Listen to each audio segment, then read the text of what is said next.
12년 동안 연락 한 번 없던 친구에게서 전화가 왔습니다. 정수야, 돈 좀 빌려줄 수 있을까? 5천만 원만. 제 전 재산이었습니다. 모든 사람들이 말렸어요.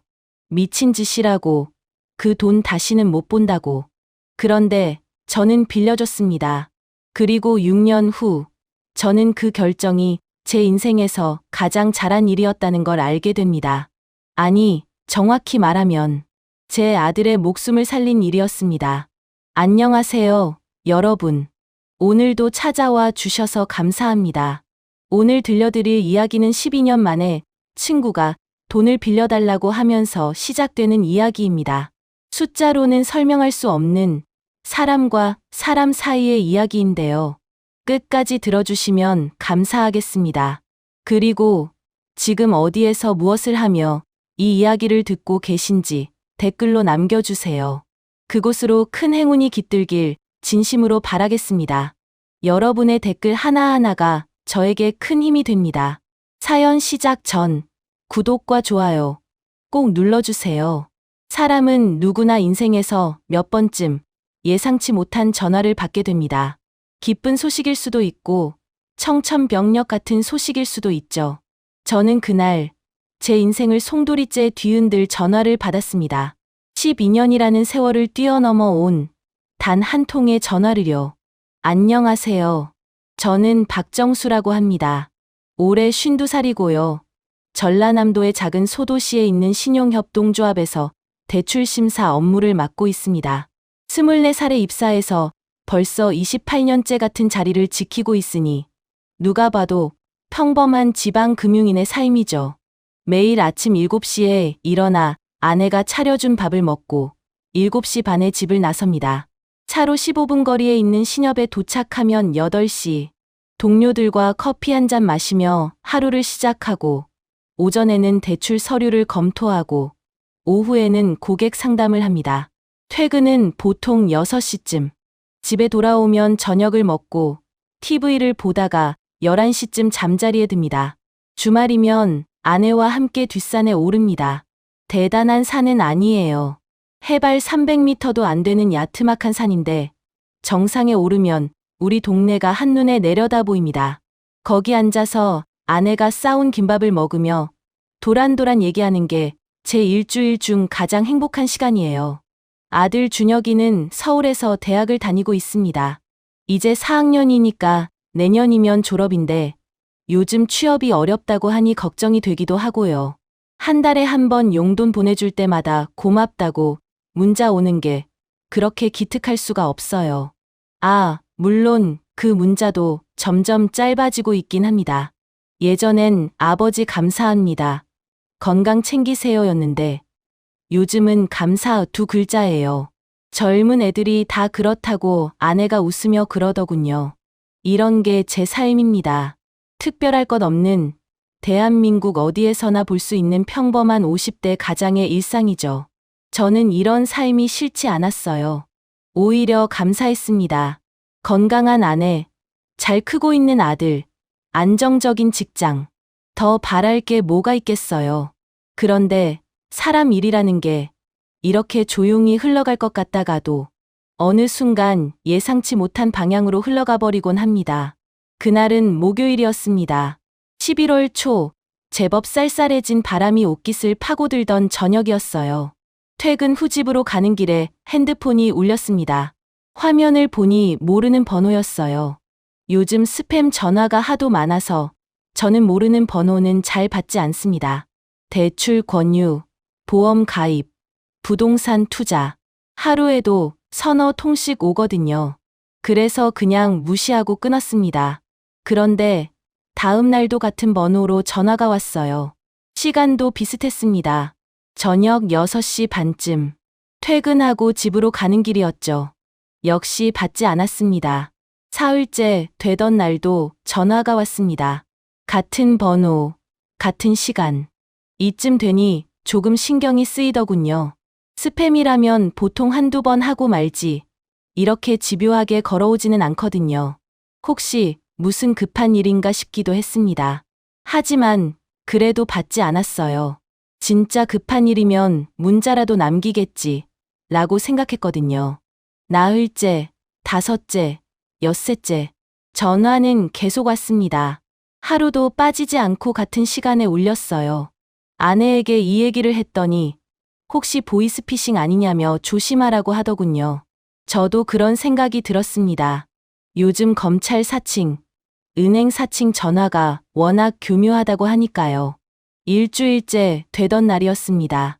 역시나 같은 시간에 전화가 울렸어요. 저는 차를 갓길에 세웠습니다. 이번에는 받아보기로 했어요. 도대체 누군지, 뭘 원하는 건지 직접 확인해 보고 싶었거든요. 보이스피싱이면 그 자리에서 끊어버리면 될 일이었습니다. 전화를 받았습니다. 여보세요. 수화기 너머에서 한동안 아무 소리도 들리지 않았습니다. 이게 뭐야? 장난 전화인가? 겨우 이것 하려고 일주일 동안 전화를 건 건가? 짜증이 치밀어 올랐습니다. 전화를 끊으려던 바로 그 순간 수화기 저편에서 조심스러운 목소리가 들려왔습니다. 정수야? 낯선 목소리였습니다. 아니, 낯선 것 같으면서도 어딘가 익숙한 목소리였어요. 저는 고개를 갸웃거리며 되물었습니다. 누구세요? 상대방은 잠시 머뭇거리더니 말했습니다. 나 태호야, 김태호. 그 이름을 듣는 순간 머릿속에서 무언가가 번쩍하고 지나갔습니다. 태호, 김태호, 그 태호? 기억하는구나. 기억하다니요. 어떻게 그 이름을 잊을 수 있겠어요. 김태호, 제 고향 친구입니다. 초등학교 1학년 때부터 고등학교 3학년 때까지 한 동네에서 자란 중마고우예요. 우리 동네는 전라남도 끝자락에 있는 작은 어촌 마을이었습니다. 버스가 하루에 4번밖에 안 다니고 초등학교 전교생이 60명이 채 안 되던 그런 곳이었죠. 그 작은 마을에서 태호와 저는 형제처럼 붙어 다녔습니다. 태호네 집은 저희 집에서 골목 하나만 건너면 나왔어요. 학교 갈 때도 같이, 학교 마치고 돌아올 때도 같이, 주말에 방파제에서 놀 때도 같이, 어디를 가든 우리 둘은 항상 함께였습니다. 그런데 태호의 삶은 저와 많이 달랐어요. 태호가 초등학교 4학년 때였습니다. 어느 날 갑자기 학교에 나오지 않더니 며칠 뒤 다시 나타났을 때 태호의 얼굴은 완전히 달라져 있었어요. 눈이 퉁퉁 부어 있었고 얼굴에는 생기가 하나도 없었습니다. 나중에 알게 된 사실이지만 태호 아버지가 탄 어선이 풍랑을 만나 돌아오지 못한 거였어요. 바다가 태호 아버지를 데려갔습니다. 그 후로 태호네 집은 완전히 기울었어요. 홀로 남은 어머니는 수산시장에서 생선 손질 일을 시작하셨고 태호도 어머니를 도와 새벽마다 시장에 나갔습니다. 10살짜리 꼬마가 새벽 4시에 일어나 생선 상자를 나르고 얼음을 채우고 좌판을 정리하는 거예요. 그러고 나서 학교에 오면 항상 첫 번째였죠. 아무도 태호보다 일찍 학교에 오는 아이가 없었어요. 그런데도 태호는 공부를 잘했습니다. 중학교 때는 전교 1등을 놓친 적이 없었고 고등학교 때도 늘 상위권이었어요. 선생님들은 태호를 보며 혀를 내두르셨죠. 저렇게 어려운 환경에서 저렇게 공부를 잘하다니 대단한 녀석이라고요. 저는 솔직히 태호가 부러웠습니다. 아니, 부럽다기보다는 존경스러웠어요. 저는 평범한 가정에서 부족함 없이 자랐는데도 태호만큼 성실하지 못했거든요. 태호를 보면서 저도 더 열심히 해야겠다고 다짐하곤 했습니다. 제가 그나마 공부를 좀 하게 된 것도 태호 덕분이었어요. 옆에서 늘 열심히 하는 친구를 보면 자극이 되잖아요. 고등학교를 졸업하고 저는 광주로 대학을 갔습니다. 태호는 대학에 가지 못했어요. 집안 형편이 허락하지 않았거든요. 수능을 며칠 앞두고 어머니가 쓰러지셔서 시험도 제대로 못 봤다고 들었습니다. 그 소식을 들었을 때 가슴이 많이 아팠어요. 누구보다 열심히 살았던 친구인데 왜 하늘은 태호에게만 이렇게 가혹한 걸까 싶었습니다. 대학에 가고 군대에 가고 취직을 하고 결혼을 하고 그렇게 세월이 흐르면서 태호와의 연락은 자연스럽게 끊겼습니다. 가끔 명절에 고향에 내려가면 소식을 물어보기도 했지만 태호도 고향을 떠났다는 말만 들었지. 정확히 어디서 뭘 하는지는 알 수 없었어요. 그렇게 10년이 넘는 세월이 흘렀습니다. 그러다 12년 전, 40살 때 일입니다.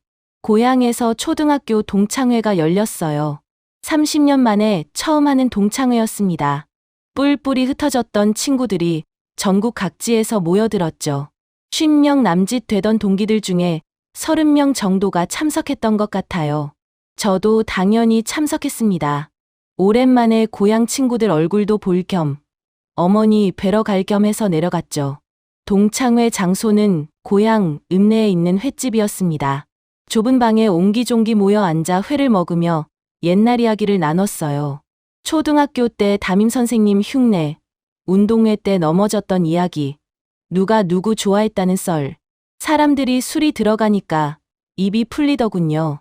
그런데 어느 순간 문이 열리더니 낯익은 얼굴이 들어왔습니다. 태호였어요. 저는 한눈에 알아봤습니다. 얼굴은 많이 변했지만 눈빛은 그대로였거든요. 어릴 때 그 깊고 단단한 눈빛, 세상의 무게를 혼자 감당해온 사람만이 가질 수 있는 그런 눈이었어요. 야, 김태호. 제가 먼저 소리쳤습니다. 태호는 저를 보더니 환하게 웃었어요. 박정수, 야, 너 하나도 안 변했다. 뭔 소리야. 나 배 나왔어. 원래 배 나왔잖아. 우리는 서로 얼싸안았습니다. 20년 넘게 못 봤는데 만나니까 어제 본 것 같더라고요. 옆에 있던 친구들도 반가워하며 태호를 맞이했습니다. 그날 밤, 저와 태호는 이 차를 핑계로 따로 빠져나왔어요. 읍내 포장마차에 앉아 소주를 기울이며 그동안 못했던 이야기를 나눴습니다. 태호는 고향을 떠나 여수에서 수산물 유통업을 하고 있다고 했어요. 처음에는 시장에서 막노동부터 시작해서 조금씩 돈을 모아 작은 유통업을 시작했다고요. 힘들었지만 어머니 생각하면 포기할 수 없었다고 했습니다. 어머니는 건강하시고? 응, 아직 정정하셔.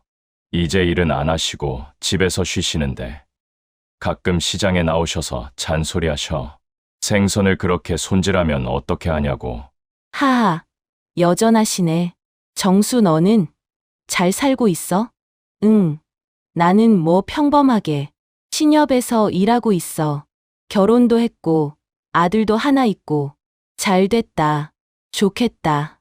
태호의 목소리에 진심이 담겨 있었습니다. 저는 문득 태호가 결혼을 했는지 궁금해졌어요. 너는 결혼 안 했어? 태호는 슬쩍 웃으며 고개를 저었습니다. 아직 바쁘기도 했고 어머니 모시느라 정신이 없어서. 그래도 이제 사업도 좀 자리 잡았다며. 좋은 사람 만나야지. 글쎄, 이 나이에 누가 시집 오겠어. 그날 우리는 새벽까지 술을 마셨습니다. 헤어질 때 연락처를 교환했어요. 이제 자주 보자고 서로 안부도 묻고 살자고 약속했습니다. 하지만 그 약속은 지켜지지 않았습니다. 동창회가 끝나고 일상으로 돌아가니 다시 바쁜 생활이 시작됐어요. 저도 신협일이 바빴고 아들 학교 문제도 신경 써야 했고 아내와의 시간도 필요했죠. 태호에게 연락해야지 생각만 하다가 시간이 흘렀습니다. 처음 몇 달은 가끔 문자를 주고받았어요. 잘 지내지? 응. 너는? 그 정도였죠. 그러다 문자 간격이 점점 벌어지더니 어느 순간 완전히 끊겼습니다. 솔직히 말하면 제가 먼저 연락하지 않은 탓이 컸어요. 태호가 연락을 안 한 게 아니라 제가 답장을 안 한 거였습니다. 일십이라는 거 있잖아요. 태호가 보낸 요즘 어떻게 지내? 라는 문자를 보고도 나중에 답해야지 하다가 까먹은 거예요. 한번 그러고 나니까 다음에 연락하기가 미안해지고 미안해지니까 더 연락을 안 하게 되고 그렇게 12년이 흘러버렸습니다. 인간관계라는 게 참 그렇더라고요. 아무리 가까웠던 사이도 노력하지 않으면 멀어집니다. 저와 태호가 딱 그랬어요. 초등학교 때부터 고등학교 때까지 12년을 형제처럼 붙어 살았는데 성인이 되고 나니까 12년을 남처럼 살았습니다. 가끔 태호 생각이 나긴 했어요. 명절에 고향에 내려갈 때마다 우리가 뛰어놀던 방파제를 지나칠 때마다 태호는 잘 살고 있을까? 사업은 잘 되고 있을까? 결혼은 했을까? 그런 생각들이 스쳐 지나가곤 했죠. 하지만 그뿐이었어요. 생각만 하고 연락하지는 않았습니다. 그런데 그 태호가 12년 만에 전화를 한 겁니다. 태호야, 야 진짜 오랜만이다. 지냈어? 제 목소리는 반가움으로 들떠 있었습니다. 하지만 수화기 너머 태호의 목소리는 어딘가 가라앉아 있었어요. 나도 잘 지냈어. 너는? 응, 나야 뭐 늘 똑같지. 신협 다니고 애 키우고. 그런데 웬일이야, 갑자기? 저는 일부러 밝게 물었습니다. 하지만 마음 한구석에서는 뭔가 불안한 예감이 스멀스멀 올라오고 있었어요. 12년 동안 연락 한 번 없던 친구가 일주일 내내 전화를 걸어왔다는 건 분명 뭔가 이유가 있다는 뜻이니까요. 태호는 잠시 망설이더니 말했습니다. 정수야, 미안한데 얼굴 좀 볼 수 있을까? 얼굴. 그래, 좋지. 언제? 이번 주말 괜찮아? 토요일이나 일요일. 응, 괜찮아. 어디서 볼까? 고향으로 내려올 수 있어? 내가 거기로 갈게. 고향. 12년 전 동창회 이후로 태호와 고향에서 만난 적이 없었습니다. 저는 흔쾌히 대답했어요. 그래, 알았어. 토요일, 낮에 보자. 장소는 내가 정해서 문자 줄게. 응, 고마워. 그리고, 태호가 말끝을 흐렸습니다. 그리고 아니야. 만나서 얘기하자. 그때 보자. 전화가 끊어졌습니다. 저는 한동안 핸드폰을 내려다보았습니다. 뭔가 이상했어요. 태호의 목소리에서 느껴지는 무거움. 평소의 태호 같지 않은 머뭇거림. 12년 만에 갑자기 연락해서 만나자고 하는 것도 그렇고, 고마워라고 말할 때 목소리가 살짝 떨린 것도 이상했습니다. 갑자기 예전에 어디선가 들었던 말이 떠올랐어요. 오랫동안 연락 없던 친구가 갑자기 연락하면 보통 두 가지야. 보험 들라는 거 아니면 돈 빌려달라는 거. 설마 태호가? 아니, 그럴 리가 없어. 태호는 그런 애가 아니야. 그냥 오랜만에 안부가 궁금했던 거겠지. 12년이나 지났으니까 얼굴 보고 싶을 수도 있잖아. 저는 스스로를 납득시키며 차 시동을 걸었습니다. 하지만 집으로 가는 내내 가슴 한구석에 맺힌 불안감은 쉽게 사라지지 않았어요. 태호야, 너 무슨 일 있는 거야? 대체 12년 만에 나한테 무슨 말을 하려는 거야? 토요일까지는 아직 사흘이 남아 있었습니다. 저는 그 사흘 동안 잠을 제대로 이루지 못했습니다. 자꾸만 태호의 목소리가 귓가에 맴돌았거든요. 그 무겁고 조심스럽고 어딘가 절박해 보이던 목소리가요. 그리고 토요일, 저는 고향으로 향하는 버스에 올랐습니다. 창밖으로 스쳐 지나가는 풍경을 보며 저는 40년 전 그 방파제를 떠올렸습니다. 석양이 바다를 붉게 물들이던 그 시절, 라면 냄비를 사이에 두고 마주 앉았던 10살짜리 두 꼬마리려. 야, 우리 나중에 커서 돈 많이 벌면 같이 횟집 차리자. 그래, 나는 생선 떠주고 너는 계산해. 그때는 몰랐습니다. 그 순수했던 약속이 40년 뒤 이렇게 무거운 무게로 돌아올 줄은요. 버스가 고향 터미널에 도착했을 때 저는 심호흡을 한번 했습니다. 태호야, 12년 만이다. 오늘 대체 무슨 얘기를 하려는 거야? 고향으로 가는 버스는 2시간 반 정도 걸립니다. 광주를 지나 순천을 거쳐 구불구불한 해안도로를 따라 내려가야 해요. 예전에는 4시간 넘게 걸렸는데 고속도로가 뚫리고 나서 많이 빨라졌죠. 그래도 여전히 먼 길입니다. 저는 창가 자리에 앉아 밖을 내다보았습니다. 11월의 하늘은 높고 푸르렀어요. 논밭은 이미 추수가 끝나 황량했고 간간히 보이는 감나무에는 빨간 감들이 주렁주렁 매달려 있었습니다. 가을이 저물어가고 있었어요. 버스가 해안도로에 접어들자 바다가 보이기 시작했습니다. 잔잔한 남해 바다. 햇살을 받아 반짝이는 물결을 보니 갑자기 가슴이 먹먹해지더군요. 이 바다를 본 게 얼마 만인지 명절에 고향에 내려와도 바다까지 나가는 일은 거의 없었거든요.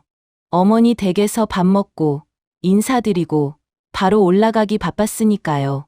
그런데 오늘은 달랐습니다. 태호를 만나러 가는 길이었으니까요. 태호와 저희 추억이 깃든 곳은 집도 학교도 아닌 바로 이 바다였습니다. 정확히 말하면 마을 끝자락에 있는 작은 방파제였죠. 버스가 고향 터미널에 도착했을 때는 오후 1시가 조금 넘은 시간이었습니다. 터미널이라고 해봤자 조그만 건물 하나에 매표소 하나, 대합실 하나가 전부인 곳이에요. 그마저도 제가 어릴 때보다 더 낡아 보였습니다. 터미널을 나서니 익숙한 바닷바람이 얼굴을 스쳤습니다. 짭조름한 냄새. 이 냄새를 맡으니까 비로소 고향에 왔다는 실감이 나더군요. 약속 장소는 터미널에서 걸어서 10분 거리에 있는 작은 식당이었습니다. 고향에 몇 안 되는 음식점 중 하나인데 예전부터 있던 곳이에요. 저와 태호가 고등학교 때 가끔 돈 모아서 짜장면 먹으러 가던 중국집이죠. 지금은 주인이 바뀌어서 백반집이 됐다고 들었습니다. 천천히 걸어가는 동안 거리 풍경을 둘러보았습니다. 많이 변했더군요. 제가 어릴 때 있던 가게들은 대부분 사라지고 새로운 건물들이 들어서 있었어요. 그나마도 절반은 문을 닫은 상태였습니다. 빈 가게에 붙은 임대문의 스티커가 유난히 눈에 띄었어요. 젊은 사람들이 다 떠나고 노인들만 남은 시골 마을의 전형적인 모습이었습니다. 그래도 바다만큼은 변하지 않았습니다. 골목 사이로 언뜻언뜻 보이는 푸른 바다. 그 바다를 보니 마음이 조금 놓이더군요. 식당에 도착하니 태호가 이미 와 있었습니다. 창가 자리에 앉아 바깥을 내다보고 있는 뒷모습이 보였어요. 저는 순간 발걸음을 멈추고 그 모습을 바라보았습니다. 넓은 어깨, 약간 굽은 등, 머리에는 흰 머리카락이 듬성듬성 섞여 있었습니다. 12년 전에 봤을 때보다 훨씬 늙어 보였어요. 저도 늙었겠지, 라는 생각이 문득 들었습니다. 50대 초반이면 이미 인생의 절반을 훌쩍 넘긴 나이니까요. 젊었을 때는 50대가 한참 먼 미래 같았는데 막상 되고 보니 어떻게 여기까지 왔는지 모르겠더라고요. 문을 열고 들어갔습니다. 태호야. 태호가 고개를 돌렸습니다. 얼굴을 보는 순간 저는 속으로 깜짝 놀랐어요. 예상했던 것보다 훨씬 수척해 보였거든요. 광대뼈가 도드라져 보일 정도로 볼이 쑥 들어가 있었고 눈 밑에는 짙은 그림자가 드리워져 있었습니다. 무엇보다 눈빛이 달랐어요. 12년 전 동창회에서 봤을 때만 해도 반짝이던 눈이 지금은 마치 꺼진 촛불 같았습니다. 하지만 저는 티 내지 않으려고 노력했습니다. 야, 오랜만이다. 많이 기다렸어? 태호는 자리에서 일어나 저를 맞이했습니다. 얼굴에 미소를 띠긴 했는데 그 미소가 어딘가 어색해 보였어요. 아니, 나도 조금 전에 왔어, 앉아. 저는 태호 맞은편에 앉았습니다. 식당 안은 한산했어요. 점심시간이 지나서 그런지 손님이 저희 둘뿐이었습니다. 여기 많이 변했다. 예전에 중국집이었잖아. 응, 한 5년 전에 바뀌었다고 하더라. 주인 아저씨가 돌아가시고 나서. 아, 그래? 그 아저씨 돌아가셨어? 응, 암이었대. 그렇구나. 잠시 침묵이 흘렀습니다. 어색한 침묵이었어요. 12년 만에 만났는데 할 말이 없을 리가 없잖아요. 그런데 이상하게 대화가 이어지지 않았습니다. 마치 서로 무언가를 피하고 있는 것처럼요. 주인 아주머니가 다가와 주문을 받았습니다. 저는 백반을, 태호도 똑같이 백반을 시켰어요. 아주머니가 물러간 후 저는 먼저 입을 열었습니다. 그래, 요즘 어떻게 지내? 사업은 잘 돼. 태호는 물컵을 만지작거리며 대답했습니다. 그냥저냥 하고 있어. 수산물 유통 아직 하는 거지? 응. 아직. 대화가 너무 짧았습니다. 태호다운 대답이 아니었어요. 예전에 태호는 말이 많은 편은 아니었지만 이렇게 무뚝뚝하지는 않았거든요. 무언가 말 못할 사정이 있는 게 분명했습니다. 저는 일부러 화제를 돌렸습니다. 어머니는 건강하시고? 그 말에 태호의 표정이 조금 밝아졌습니다. 응. 다행히 건강하셔. 올해 80이신데. 아직 정정하셔. 매일 아침 마을 한 바퀴 산책하시고. 다행이다. 그 연세에 건강하신 게 복이지. 그러게 어머니 아니었으면 나 진작에. 태호가 말끝을 흐렸습니다. 저는 그 말이 신경 쓰였지만 일단 넘어갔어요. 우리 어머니도 안부 전해달라고 하시더라. 예전에 내 어머니랑 친하셨잖아. 아, 그래? 고맙다고 전해드려. 나중에 시간 되면 어머니들 모시고 같이 밥 한번 먹자. 그래, 그러자. 음식이 나왔습니다. 시골 백반다운 푸짐한 상차림이었어요. 갓김치, 멸치볶음, 계란말이, 된장찌개, 고등어구이, 정갈하고 소박한 반찬들이 상을 가득 채웠습니다. 저희는 말없이 밥을 먹기 시작했습니다. 젓가락이 부딪히는 소리, 국물 떠먹는 소리만 식당 안에 울렸어요. 무거운 침묵이 계속됐습니다. 밥을 반쯤 먹었을 때 저는 더 이상 참을 수가 없었습니다. 태호야. 응. 솔직하게 말해봐. 무슨 일 있어? 태호가 젓가락을 멈추고 저를 바라보았습니다. 그 눈에 순간 당황하는 기색이 스쳤어요. 왜 갑자기 그래? 갑자기는 12년 동안 연락 한 번 없다가 갑자기 일주일 내내 전화하고 만나자고 하고 무슨 일 아니면 이러겠어? 태호는 대답하지 않았습니다. 고개를 숙인 채 밥만 뚫어지게 쳐다보았어요. 나한테 말 못할 일이야? 태호야. 야, 김태호. 저는 조금 강하게 불렀습니다. 그제야 태호가 천천히 고개를 들었어요. 그 눈에 눈물이 그렁그렁 맺혀 있었습니다. 저는 순간 숨이 멎는 것 같았습니다. 태호가 우는 모습을 본 건 정말 오랜만이었거든요. 아니, 어쩌면 처음이었을지도 몰라요. 어릴 때 아버지가 돌아가셨을 때도 태호는 울지 않았어요. 어머니 앞에서 절대 눈물을 보이지 않았죠. 그런 태호가 지금 제 앞에서 울고 있었습니다. 태호야, 대체 무슨 일이야? 말해봐. 태호는 한참 동안 입을 열지 못했습니다. 젓가락을 내려놓고 물을 한 모금 마시고 다시 물컵을 내려놓고 그러고도 한참을 망설였어요. 저는 재촉하지 않고 기다렸습니다. 마침내 태호가 입을 열었습니다. 정수야, 미안한데 목소리가 떨리고 있었습니다. 돈 좀 빌려줄 수 있을까? 예상했던 말이었습니다. 일주일 전 전화를 받은 순간부터 어쩌면 이런 부탁이 올 수도 있겠다는 예감이 있었어요. 하지만 막상 그 말을 직접 들으니 가슴이 철렁 내려앉는 기분이었습니다. 얼마나? 저는 최대한 담담하게 물었습니다. 태호는 고개를 푹 숙인 채 작은 목소리로 대답했습니다. 5천만 원. 그 숫자를 듣는 순간 머릿속이 하얘졌습니다. 5천만 원이라니. 적은 돈이 아니잖아요.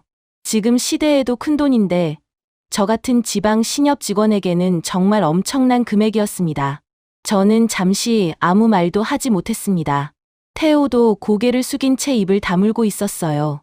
식당 안에 무거운 침묵이 내려앉았습니다. 사정이 어떻게 된 건데? 제가 먼저 물었습니다. 5천만 원을 빌려달라는 데는 분명 이유가 있을 테니까요. 태호는 천천히, 정말 천천히 이야기를 시작했습니다. 태호의 사정은 이랬습니다. 10년 전부터 수산물 유통업을 해왔다고 했어요. 여수 수산시장을 기반으로 어촌 계약 어민들에게 성급금을 주고 생선을 받아 도매상에 납품하는 일이었죠. 처음에는 정말 작게 시작했대요. 오토바이 한 대로 직접 배달을 다니면서요. 그런데 태호의 성실함을 알아본 거래처들이 하나둘 늘어났고 5년 전부터는 본격적으로 사업이 커지기 시작했다고 합니다. 직원도 2명 고용했고 냉동 트럭도 한 대 샀고 창고도 임대했대요. 힘들게 일군 사업이었죠. 문제는 6개월 전에 터졌습니다. 10년 넘게 거래했던 도매상이 있었어. 부산에 있는 큰 업체였는데 나한테는 제일 큰 거래처였지. 태호의 목소리는 담담했지만 그 속에 깊은 분노와 허탈함이 담겨 있었습니다. 그 사장이랑은 거의 가족처럼 지냈어. 명절 때마다 선물 주고받고 어머니 생신 때 꽃바구니 보내주고 나도 그 사람 아들 돌잔치에 갔었고, 그 정도로 가까웠어. 그런데 6개월 전에 갑자기 연락이 끊겼어. 전화도 안 받고, 문자도 안 읽고, 직접 부산까지 찾아갔더니 사무실이 텅 비어 있더라. 저는 그 말에 눈을 크게 떴습니다. 도망간 거야? 응, 나중에 알고 보니까 부도가 났더라. 여기저기 빚이 있었던 모양이야. 나한테만 외상값이 5천만 원이 밀려 있었는데, 그거 다 떼먹고 잠적해버린 거지. 5천만 원. 아까 태호가 말한 금액과 똑같았습니다. 경찰에 신고는 했어. 했지. 그런데 그 사람 찾기가 쉽지 않대. 가족들도 행방을 모른다고 하고, 사기죄로 고소는 해놨는데, 잡힌다 해도 받을 수 있을지 모르겠어. 이미 재산 다 빼돌렸을 테니까. 태호는 쓴웃음을 지었습니다. 10년을 믿었는데, 내가 사람 보는 눈이 없었나 봐. 하지만 문제는 그게 끝이 아니었습니다. 태호는 이미 어민들에게 다음 시즌 성급금을 지급한 상태였거든요. 수산물 유통업이라는 게 미리 어민들한테 돈을 주고 물건을 확보해야 하는 구조예요. 그 돈이 3천만 원 정도 됐다고 했습니다. 받을 돈은 못 받고, 줄 돈은 줘야 하는 상황이 된 거야. 도매상한테 받을 5천만 원, 어민들한테 줘야 할 3천만 원, 합치면 8천만 원인데, 그 중에 3천만 원은 어떻게든 땜질을 했어.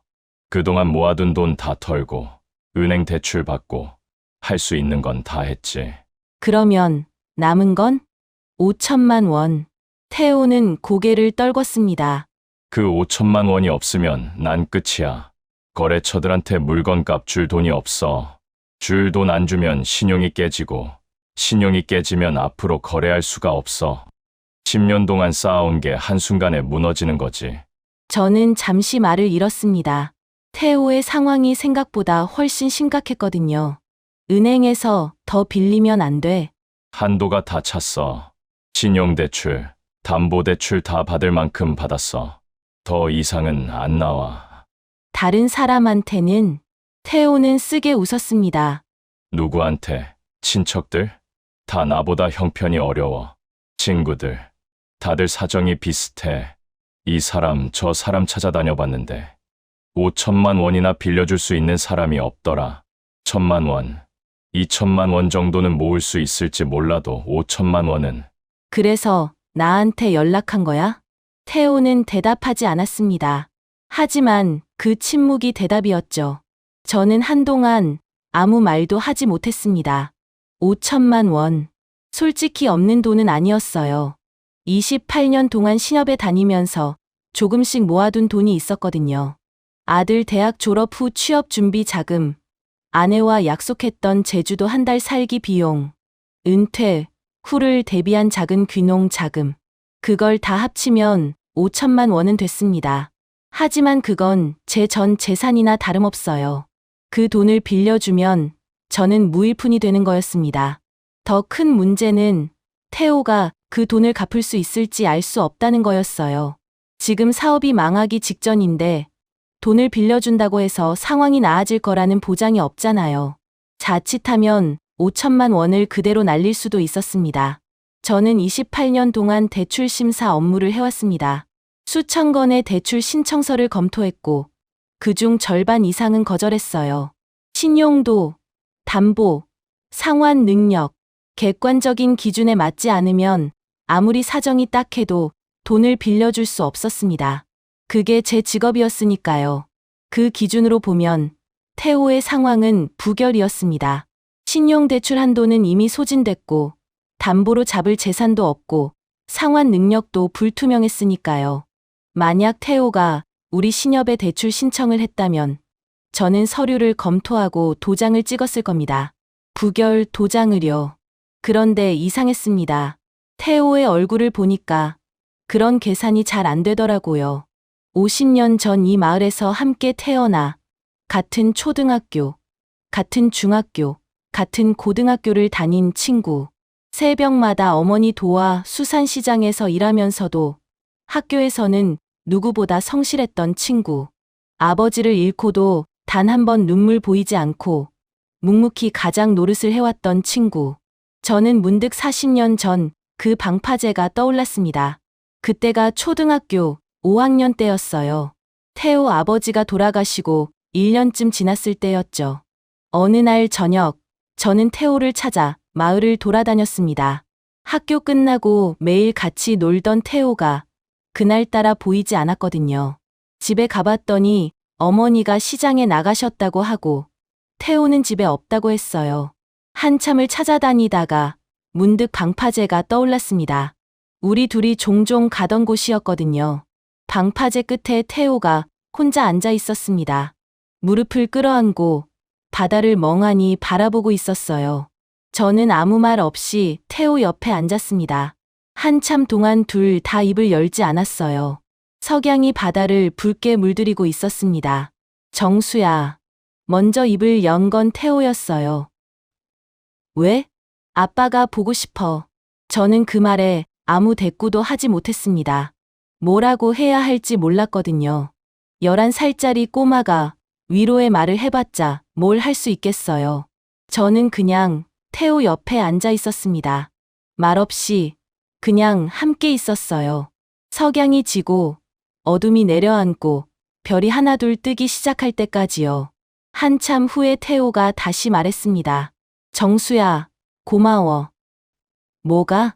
그냥 옆에 있어줘서. 저는 괜히 쑥스러워졌습니다.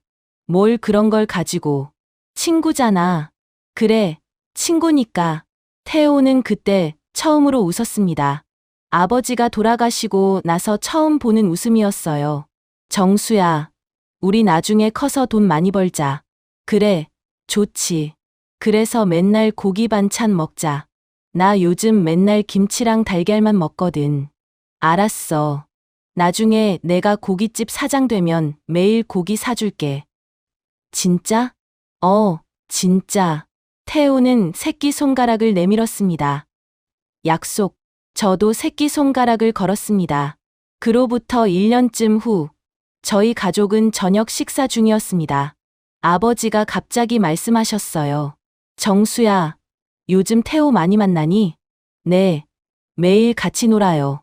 태호가 아침에 뭐 하는지 알아? 저는 고개를 갸웃거렸습니다. 아침이요? 학교 가죠. 아버지는 잠시 저를 바라보시더니 말씀하셨습니다. 태호는 새벽 4시에 일어나서 어머니, 도와 수산시장에서 일한단다. 그러고 나서 학교 가는 거야. 저는 그 말에 깜짝 놀랐습니다. 태호가 그런 줄은 전혀 몰랐거든요. 태호는 그런 내색을 한 번도 한 적이 없었으니까요. 아빠가 어떻게 아세요? 오늘 새벽에 일찍 나갔다가 시장에서 태호를 봤어. 생선 상자 나르고 있더라. 저는 할 말을 잃었습니다. 어머니가 안타깝다는 듯이 말씀하셨어요. 저 어린 것이 고생이 많다. 내일부터 태호한테 아침밥 먹이자. 새벽에 일하고 밥도 못 먹고 학교 가면 어떻게 해? 아버지가 고개를 끄덕이셨습니다. 그래, 그러자. 정수야, 내일 태호한테 말해라. 앞으로 아침에 우리 집 와서 밥 먹고 학교 가라고. 다음 날, 저는 태호에게 그 말을 전했습니다. 태호는 처음에 손사래를 쳤어요. 아니야, 괜찮아. 그건 좀. 뭐가 괜찮아. 우리 엄마가 밥 많이 해서 놨는데 안 먹으면 버리는 거래. 물론 거짓말이었습니다. 우리 어머니는 밥을 남기는 분이 아니셨거든요. 하지만 태호의 자존심을 지켜주려면 그렇게 말하는 수밖에 없었어요. 태호는 한참을 머뭇거리더니 결국 고개를 끄덕였습니다. 그럼 신세 좀 질게. 그날부터 태호는 매일 아침 저희 집에 와서 밥을 먹고 학교에 갔습니다. 어머니는 태호를 친아들처럼 챙기셨어요. 밥 먹이는 것뿐만 아니라 반찬도 싸주시고 가끔 용돈도 슬쩍 쥐어주시고 옷이 작아지면 제 옷을 물려주시기도 했죠. 아버지도 태호를 아끼셨습니다. 가끔 태호 어깨를 두드리며 격려해 주시고 공부 열심히 하라고 학용품을 사다 주시기도 했어요. 태호는 그 은혜를 잊지 않았습니다. 명절마다 저희 집에 와서 인사드렸고 제 부모님을 친부모처럼 대했어요. 어머니는 늘 말씀하셨죠. 태호 같은 아들이 하나 더 있는 것 같다. 그 기억이 머릿속을 스쳐 지나갔습니다. 저는 태호를 바라보았습니다. 고개를 숙인 채 손만 만지작거리고 있는 태호를요. 50년 동안 알고 지낸 친구. 누구보다 성실하게 살아온 친구. 단 한 번도 남에게 손 벌리지 않고 묵묵히 자기 앞길을 개척해온 친구. 그런 태호가 지금 제 앞에서 고개를 숙이고 있었습니다. 5천만 원을 빌려달라고 12년 만에 연락해서 뻔뻔하게도 저는 알고 있었습니다. 태호가 이 부탁을 하기까지 얼마나 많은 고민을 했을지. 일주일 동안 매일 전화를 걸면서 매번 제가 전화를 받지 않을 때마다 얼마나 마음을 졸였을지. 오늘 이 자리에 나오기까지 얼마나 많은 용기가 필요했을지. 태호는 절대로 쉽게 손 벌리는 사람이 아니었습니다. 그런 태호가 이렇게까지 한다는 건 정말로 벼랑 끝에 몰렸다는 뜻이었어요. 태호야. 제가 불렀습니다. 태호가 천천히 고개를 들었어요. 솔직하게 말해봐. 나한테 빌린 돈 갚을 수 있어? 태호는 잠시 망설이더니 대답했습니다. 100% 장담은 못해 하지만 최선을 다할 거야. 지금 이 돈만 있으면 거래처들 정리하고 다시 시작할 수 있어. 단골 거래처들도 있고 어민들하고 관계도 좋고 기반이 있으니까 다시 일어설 수 있어. 얼마나 걸릴 것 같은데. 정확히는 모르겠어. 하지만 오래 걸리더라도 반드시 갚을게. 한 달에 조금씩이라도. 저는 태호의 눈을 똑바로 바라보았습니다. 거짓이 없는 눈이었어요. 절박하지만 포기하지 않은 눈. 40년 전 방파제에서 보았던 그 눈과 똑같았습니다. 알았어. 뭐, 빌려줄게. 태호의 눈이 커졌습니다. 뭐라고? 5천만 원. 빌려줄게. 태호는 한동안 멍하니 저를 바라보았습니다. 마치 제가 무슨 말을 했는지 이해하지 못한 것처럼요. 정수야, 농담하지 마. 농담, 아니야. 그런데 5천만 원이야. 적은 돈 아니잖아. 아, 너 그 돈 있어? 있어. 28년 동안 꼬박꼬박 모아둔 거야. 태호는 그제야 현실을 깨달은 듯 눈시울이 붉어졌습니다. 정수야, 그런데 그건 내 전 재산 아니야? 그러니까 빌려주는 거잖아. 꼭 갚아. 태호의 눈에서 눈물이 주르륵 흘러내렸습니다. 50이 넘은 남자가 식당 한복판에서 우는 모습. 주변에 손님이 없어서 다행이었어요. 저는 아무 말 없이 태호가 울음을 그칠 때까지 기다렸습니다. 40년 전 방파제에서 그랬던 것처럼요. 그냥 옆에 있어 주었습니다. 한참 후에 태호가 겨우 입을 열었습니다. 정수야, 왜 이렇게까지 해주는 거야? 12년 동안 연락도 없었는데. 저는 잠깐 생각하다가 대답했습니다. 그거 알아? 내가 지금 이렇게 살 수 있는 것도 다 너 덕분이야. 무슨 소리야? 어릴 때 너 보면서 나도 열심히 해야겠다고 생각했거든. 새벽같이 일하면서도 공부 포기 안 하는 내 모습 보면서 나도 게으름 피우면 안 되겠다 싶었어. 내가 없었으면 나 대학도 못 갔을 거야. 태호는 고개를 저었습니다. 그건 내가 원래 똑똑해서 그런 거지. 아니야. 나는 원래 게으른 놈이야. 너 옆에 있어서 열심히 한 거야. 저는 태호의 어깨를 잡았습니다. 그리고 말이야. 태호야. 응. 40년 전에 방파제에서 약속했잖아. 나중에 돈 많이 벌어서 맨날 고기 반찬 먹자고. 태호는 그 말에 울다 웃었습니다. 그걸 기억해? 당연하지. 새끼손가락 걸었잖아. 저는 피식 웃으며 말했습니다. 나 아직 고깃집 사장 못 됐어. 그러니까 일단 5천만 원으로 퉁치자. 태호는 그 말에 울음을 터뜨렸습니다. 이번에는 슬픈 울음이 아니었어요. 오랜 친구의 마음에 감동한 울음이었습니다. 저도 모르게 눈시울이 뜨거워졌습니다. 40년 전 방파제, 그 석양빛 바다가 눈앞에 어른거렸습니다. 식당을 나온 건 오후 3시가 넘어서였습니다.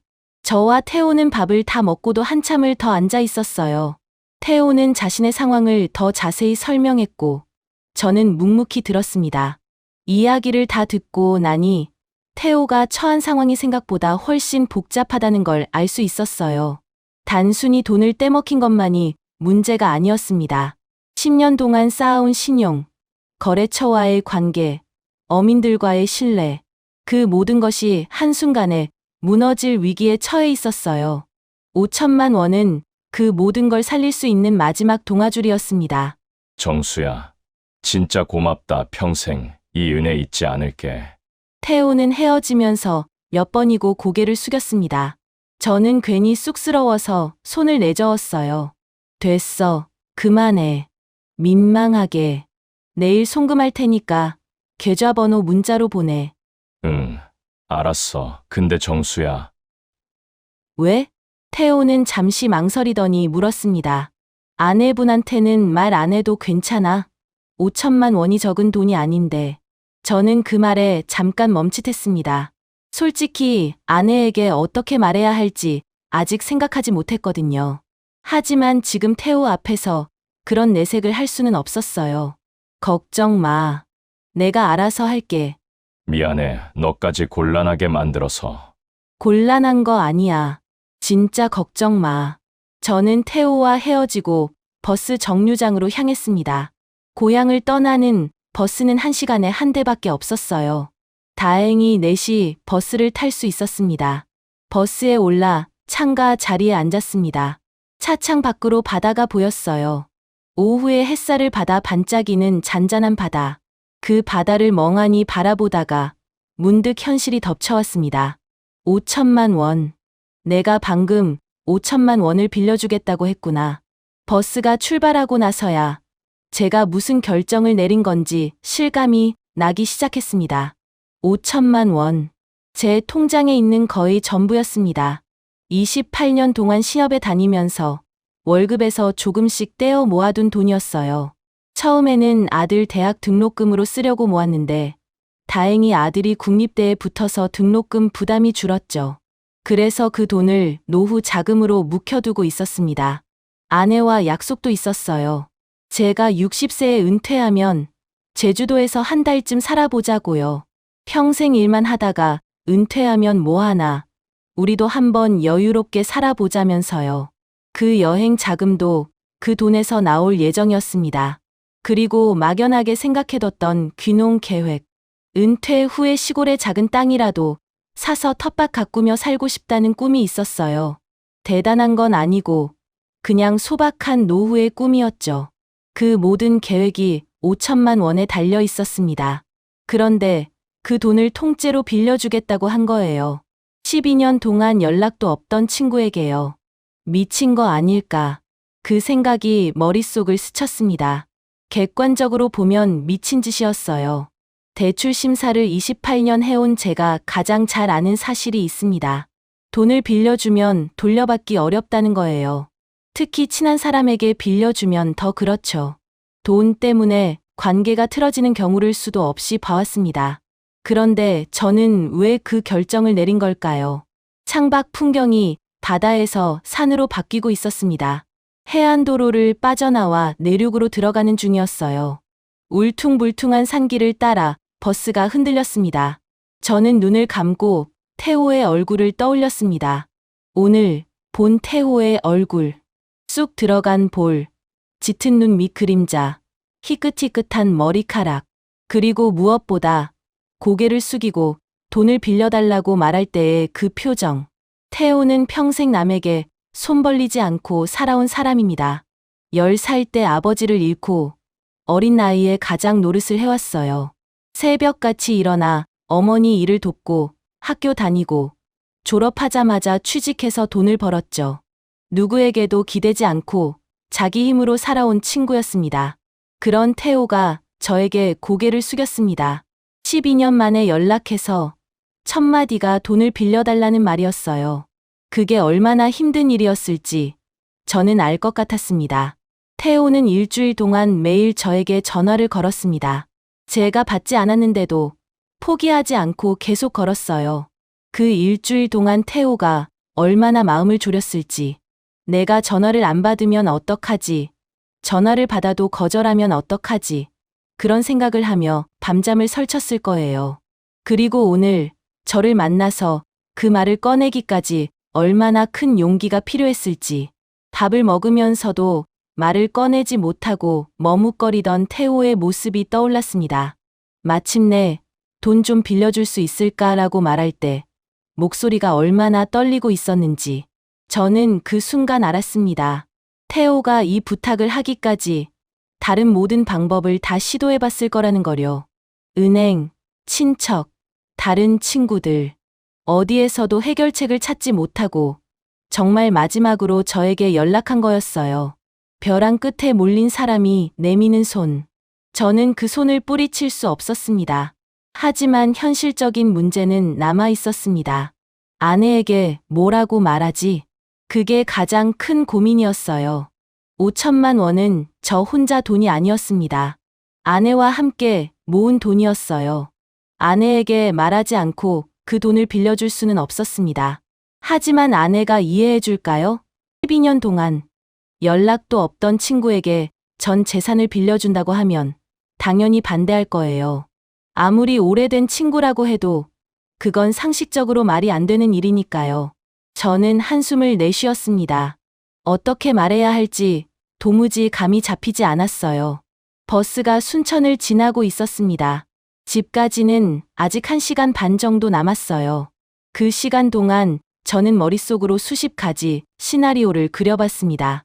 아내에게 어떻게 말할지, 아내가 뭐라고 할지, 저는 뭐라고 대답할지. 하지만 결론은 하나였습니다. 솔직하게 말하는 수밖에 없다고요. 집에 도착한 건 저녁 7시가 넘어서였습니다. 현관문을 열고 들어가니 아내가 부엌에서 저녁 준비를 하고 있었어요. 된장찌개 끓이는 냄새가 집 안에 퍼져 있었습니다. 왔어요? 아내가 부엌에서 고개를 내밀며 물었습니다. 응, 왔어. 고향은 잘 다녀왔어요? 친구는 만났고? 응, 만났어. 저는 신발을 벗고 거실로 들어갔습니다. 소파에 앉아 잠시 숨을 골랐어요. 아내에게 어떻게 말을 꺼내야 할지 아직도 결정하지 못한 상태였습니다. 저녁을 먹는 동안에도 저는 말이 별로 없었어요. 평소에도 과묵한 편이긴 하지만 그날따라 더 말이 없었죠. 아내도 눈치를 챘는지 말을 많이 걸지 않았습니다. 밥을 다 먹고 거실에서 TV를 보는데 아내가 커피를 2잔 들고 왔습니다.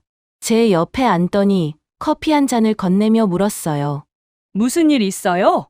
저는 커피잔을 받아들며 아내를 바라보았습니다. 30년 가까이 함께 산 아내였어요. 제가 무슨 생각을 하는지 표정만 봐도 알아챌 수 있는 사람이었죠. 솔직하게 말할게. 저는 커피를 한 모금 마시고 입을 열었습니다. 오늘 만난 친구가 돈을 빌려달래. 아내의 표정이 미묘하게 변했습니다.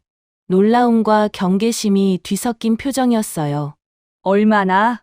5천만 원. 아내가 눈을 크게 떴습니다. 5천만 원이요? 그 친구가 미쳤어요? 미친 게 아니라 사정이 있어. 저는 태호의 상황을 하나하나 설명했습니다. 수산물 유통업을 했다는 것, 10년 넘게 거래하던 도매상에게 사기를 당했다는 것, 지금 돈이 없으면 사업이 완전히 망한다는 것, 최대한 자세하게, 객관적으로 설명했어요. 아내는 가만히 듣고 있다가 물었습니다. 그래서 빌려주기로 했어요? 저는 잠시 망설이다가 고개를 끄덕였습니다. 응, 빌려주기로 했어. 아내는 한동안 아무 말도 하지 않았습니다. 커피잔만 만지작거리며 무언가를 생각하는 듯했어요. 저는 조마조마한 마음으로 아내의 반응을 기다렸습니다. 한참 후에 아내가 입을 열었습니다. 당신 정신이 있어요? 없어요? 예상했던 반응이었습니다. 저는 아무 말도 하지 못했어요. 12년 동안 연락도 없던 사람한테 5천만 원을 빌려줘요? 그것도 우리 전 재산에? 말이 안 되는 거. 알면서 왜 그런 결정을 해요? 당신 대출 심사 28년 했잖아요. 누구보다 잘 알잖아요. 이런 경우에 돈 빌려주면 어떻게 되는지. 저는 고개를 숙였습니다. 아내 말이 맞았어요. 객관적으로 보면 저는 가장 어리석은 결정을 내린 거였습니다. 그 친구가 돈 갚을 수 있다는 보장이 어디 있어요? 사업이 이미 망하기 직전이라며요. 거기에 우리 돈까지 들어가면 우리도 같이 망하는 거예요. 준혁이 취업할 때까지 도와줘야 하고, 우리 노후도 생각해야 하고, 그 돈 없으면 우리 어떻게 해요? 아내 목소리에 눈물이 섞여 있었습니다. 저는 그 모습에 가슴이 아팠어요. 아내가 화내는 게 당연했습니다. 저라도 그랬을 거예요. 미안해. 저는 그 말밖에 할 수 없었습니다. 미안하면 뭘 해요? 이미 약속한 거잖아요.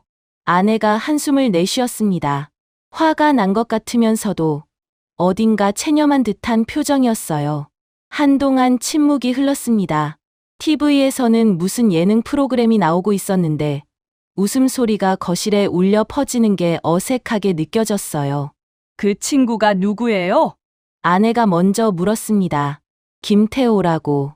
초등학교 때부터 같이 자란 친구야. 아, 그 친구. 옛날에 얘기해 준 적 있잖아요. 어릴 때 아버지 돌아가시고 어머니 혼자 키운 친구. 응, 그 친구야.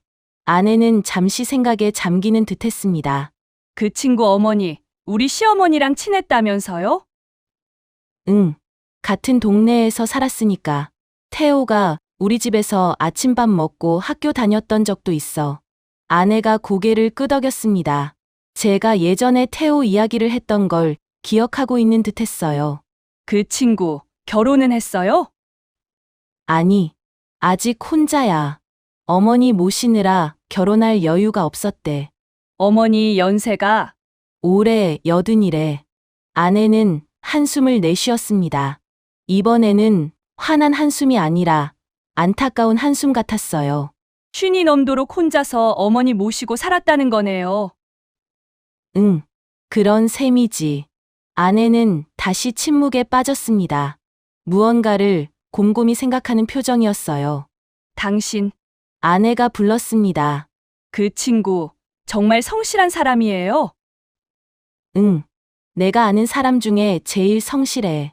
거짓말 안 하는 사람이고, 태호는 절대 거짓말 안 해. 그건 내가 보장할 수 있어. 아내는 잠시 저를 바라보다가 말했습니다. 그럼 빌려줘요. 저는 귀를 의심했습니다. 뭐라고? 빌려주라고요. 5천만 원. 당신, 진심이야? 아내가 씁쓸하게 웃었습니다. 진심 아니면 이런 말을 하겠어요? 솔직히 화나요. 당신이 나한테 상의도 안 하고 먼저 약속한 것도 화나고 우리 노후 자금을 통째로 빌려준다는 것도 화나요. 근데 당신이 그 친구 이야기하는 거 들으니까 거절할 수가 없었던 거 이해가 돼요. 아내가 제 손을 잡았습니다. 당신 성격 알잖아요. 의리 없이는 못 사는 사람. 친구가 어려우면 도와주고 싶어서 안달나는 사람. 그런 당신이 좋아서 결혼한 거예요. 저는 아내의 손을 꽉 잡았습니다. 눈시울이 뜨거워지는 걸 느꼈어요. 고마워. 정말 고마워. 고맙긴요. 대신 조건이 있어요. 뭔데? 그 친구한테 꼭 받아내요. 우리 노후 자금이에요. 언제가 됐든 꼭 받아야 해요. 저는 고개를 끄덕였습니다. 알았어. 약속할게. 다음 날 월요일 아침, 저는 점심시간을 이용해 은행에 갔습니다. 5천만 원을 인출하려면 사전에 연락을 해야 했어요. 그래서 아침에 미리 전화를 걸어 예약을 해뒀죠. 점심시간이 되자마자 은행으로 향했습니다. 창구에 앉아 출금 신청서를 작성하는데 손이 미세하게 떨리는 걸 느꼈습니다. 5천만 원. 숫자로는 간단하지만 막상 그 돈을 출금하려니 실감이 나더군요. 확인 도장 부탁드립니다. 직원이 말했습니다. 저는 도장을 찍었어요. 그 순간 28년 동안 모은 돈이 제 손을 떠나는 거였습니다. 출금이 완료되고 저는 바로 태호의 계좌로 송금했습니다. 핸드폰 뱅킹으로 송금 버튼을 누르는 순간 묘한 감정이 들었어요. 후회라기보다는 일종의 해방감 같은 거였습니다. 고민하고 망설이던 게 끝났다는 안도감이랄까요. 송금이 완료되자마자 태호에게서 전화가 왔습니다. 정수야, 방금 입금됐어. 태호의 목소리가 떨리고 있었습니다. 응, 보냈어. 진짜. 진짜 고맙다. 평생 이 은혜 잊지 않을게. 됐어. 그런 말. 그 돈으로 다시 일어서. 그게 나한테 보답하는 거야. 응, 꼭 그렇게 할게 반드시. 전화를 끊고 나서 저는 잠시 은행 앞 벤치에 앉아 있었습니다. 점심시간이라 지나다니는 사람들이 많았어요. 다들 바쁘게 어딘가로 향하고 있었죠. 저만 멍하니 앉아 있었습니다. 5천만 원이 사라진 통장 잔액을 확인했습니다. 남은 건 몇백만 원뿐이었어요. 28년간의 노력이 몇 시간 만에 숫자 하나로 바뀌어 버린 거였습니다.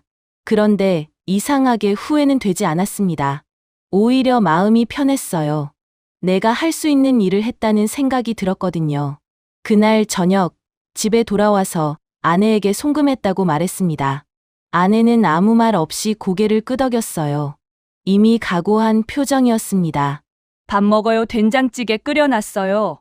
저녁 식사를 하면서 저는 아내에게 말했습니다. 당신한테 미안해. 상의도 안 하고 결정해버려서.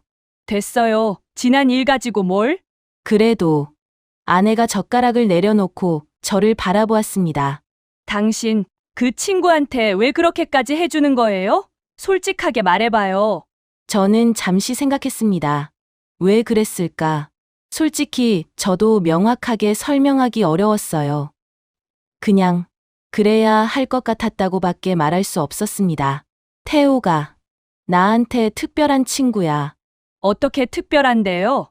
내가 지금 이렇게 살 수 있는 것도 다 태호 덕분이야. 어릴 때 태호 보면서 많이 배웠거든. 어려운 환경에서도 포기하지 않고 열심히 사는 모습을 보면서 나도 열심히 해야겠다고 생각했어. 아내가 조용히 듣고 있었습니다. 태호가 없었으면 나 대학도 못 갔을 거야. 태호 옆에서 자극받아서 공부한 거거든. 그래서 대학 가고 취직하고 당신도 만난 거야. 그러니까 어떻게 보면 당신이 나랑 결혼한 것도 태호 덕분인 셈이지. 저는 피식 웃었습니다. 아내도 따라 웃었어요. 그렇게 따지면 그렇네요. 응. 그래서 이건 빚을 갚는 거야. 내가 태호한테 진 빚. 아내가 고개를 끄덕였습니다. 알았어요. 그렇게 생각하니까 마음이 좀 편해지네요. 며칠 후 태호에게서 두꺼운 서류 봉투가 도착했습니다. 열어보니 사업 계획서, 거래처 명단, 향후 일정표 등이 빼곡하게 정리되어 있었어요. 메모지에는 태호의 손글씨로 이렇게 적혀 있었습니다. 정수야, 이건 내가 앞으로 어떻게 돈을 갚을 건지 정리한 거야. 읽어보고 궁금한 거 있으면 물어봐. 매달 상황 보고할게. 저는 그 서류들을 한 장 한 장 넘겨보았습니다. 깔끔하게 정리된 표와 그래프들. 언제 얼마를 갚을 수 있는지, 사업은 어떻게 진행할 건지, 만약 계획대로 안 되면 어떤 대안이 있는지까지 상세하게 적혀 있었어요. 태호다웠습니다. 늘 철저하고 꼼꼼했던 태호. 남에게 손 벌리는 게 얼마나 힘들었을지 알 것 같았어요. 이렇게라도 해서 자신의 성의를 보여주고 싶었던 거겠죠. 저는 그 서류들을 책상 서랍에 넣어두었습니다. 솔직히 그 내용을 꼼꼼히 확인할 생각은 없었어요. 태호를 믿었으니까요. 서류는 그냥 태호의 마음이라고 생각했습니다. 그날 밤, 저는 아내에게 그 서류를 보여주었습니다. 이거 봐요. 태호가 보낸 거야. 아내가 서류를 넘겨보더니 말했습니다. 꼼꼼하네요. 이 정도면 진짜 성실한 사람 맞는 것 같아요. 그렇지. 태호가 원래 그런 애야. 아내가 서류를 내려놓으며 말했습니다. 당신 좋은 친구 뒀네요. 저는 고개를 끄덕였습니다. 응, 나도 그렇게 생각해. 그렇게 5천만 원은 태호에게로 갔습니다. 저는 그날 이후로 태호에게 먼저 연락하지 않았어요. 괜히 연락하면 독촉하는 것 같을까 봐서요. 태호도 그걸 알았는지 먼저 연락해오는 일도 거의 없었습니다. 하지만 저는 알고 있었습니다. 태호가 그 돈을 허투루 쓰지 않을 거라는 거요. 그리고 언젠가는 반드시 갚을 거라는 것도요. 통장 잔액은 텅 비어 있었지만 마음은 이상하게 충만했습니다. 40년 전 방파제에서 했던 약속을 지킨 것 같은 기분이었어요. 물론 고깃집 사장이 되어서 매일 고기를 사주겠다는 약속은 아니었지만 어려운 친구를 돕겠다는 마음만큼은 그때나 지금이나 똑같았으니까요. 돈을 빌려준 건 아니었습니다. 저는 40년 우정에 투자한 거였습니다. 그리고 그 투자가 어떤 결과를 가져올지 저는 아직 알지 못했습니다. 태호에게 돈을 보낸 후 저는 일상으로 돌아갔습니다. 신협에 출근하고 대출 서류를 검토하고 고객 상담을 하고 퇴근해서 집에 가고 주말이면 아내와 뒷산에 오르고 한 달에 한 번 아들에게 용돈을 보내고 평범한 50대 가장의 일상이 계속됐습니다. 달라진 건 딱 하나였어요. 통장 잔액이 거의 바닥났다는 것. 매달 월급이 들어와도 생활비 내고 나면 남는 게 별로 없었습니다. 예전에는 조금씩이라도 저축을 했는데 이제는 그럴 여유가 없었어요. 아내는 불평 한마디 하지 않았습니다. 대신 생활비를 아끼기 시작했죠. 외식을 줄이고 마트에서 할인 상품만 골라 사고 난방비 아끼려고 내복을 껴입고 저도 덩달아 점심값을 아꼈습니다. 예전에는 가끔 동료들과 고깃집에 가기도 했는데 이제는 그냥 신협 구내식당에서 해결했어요. 힘들었냐고요? 솔직히 힘들었습니다. 하지만 후회는 없었어요. 태호를 도운 건 제가 선택한 일이었으니까요. 돈을 보내고 정확히 한 달이 지난 날이었습니다. 퇴근 후 집에 돌아와서 핸드폰을 확인하니 문자가 하나 와 있었어요. 태호였습니다. 정수야, 오늘 30만 원 보냈어. 이번 달 거래 정산하고 남은 거야. 적어서 미안해. 다음 달에는 더 보낼 수 있을 것 같아. 고마워. 저는 문자를 읽고 은행 앱을 열어봤습니다. 정말로 30만 원이 입금되어 있었어요. 솔직히 놀랐습니다. 이렇게 빨리 돈을 보낼 줄은 몰랐거든요. 사업이 어렵다고 했으니까 당분간은 돈을 못 보낼 거라고 생각했어요. 그런데 한 달 만에 30만 원이라니 저는 답장을 하려다가 멈췄습니다. 뭐라고 해야 할지 모르겠더라고요. 고마워라고 하면 이상하고 잘 받았어라고 하면 독촉하는 것 같고 결국 저는 답장을 하지 않았습니다. 그게 저와 태호 사이에 무언의 약속이 됐습니다. 태호는 매달 돈을 보내고 문자를 보내고 저는 답장하지 않는 것. 서로 부담을 주지 않기 위한 방식이었어요. 두 번째 달에도 문자가 왔습니다. 정수야, 이번 달은 50만 원 보낸다. 새로운 거래처랑 계약이 됐어. 작은 곳이지만 시작이 중요하니까 조금씩 나아지고 있어. 고마워. 세 번째 달. 정수야, 이번 달 40만 원. 냉동 트럭 수리비가 많이 나와서 좀 적어. 미안해, 다음 달에 더 보낼게. 네 번째 달. 정수야, 70만 원 보낸다. 이번 달 매출이 좀 괜찮았어. 추석 시즌이라 주문이 많았거든. 덕분에 좀 숨통이 트였어. 다섯 번째 달에는 돈이 들어오지 않았습니다. 대신 문자만 왔어요. 정수야, 이번 달은 돈을 못 보내서 미안해. 어머니가 갑자기 편찮으셔서 병원비가 많이 나갔어. 허리가 안 좋으신데 물리치료 받으셔야 한대. 다음 달에는 꼭 보낼게. 정말 미안해. 저는 그 문자를 읽고 가슴이 철렁했습니다. 태호 어머니, 올해 80이시라고 했죠. 연세가 있으시니 여기저기 아프실 수밖에 없어요. 저는 처음으로 답장을 보냈습니다. 어머니 괜찮으셔? 돈은 신경 쓰지 마. 어머니, 건강이 먼저야. 잠시 후 태호에게서 답장이 왔어요. 응, 고마워. 다행히 심한 건 아니래. 물리치료 받으면 나아지신다고 해. 걱정해줘서 고마워. 그 후로도 태호의 문자는 계속 왔습니다. 어떤 달은 30만 원, 어떤 달은 70만 원, 어떤 달은 100만 원.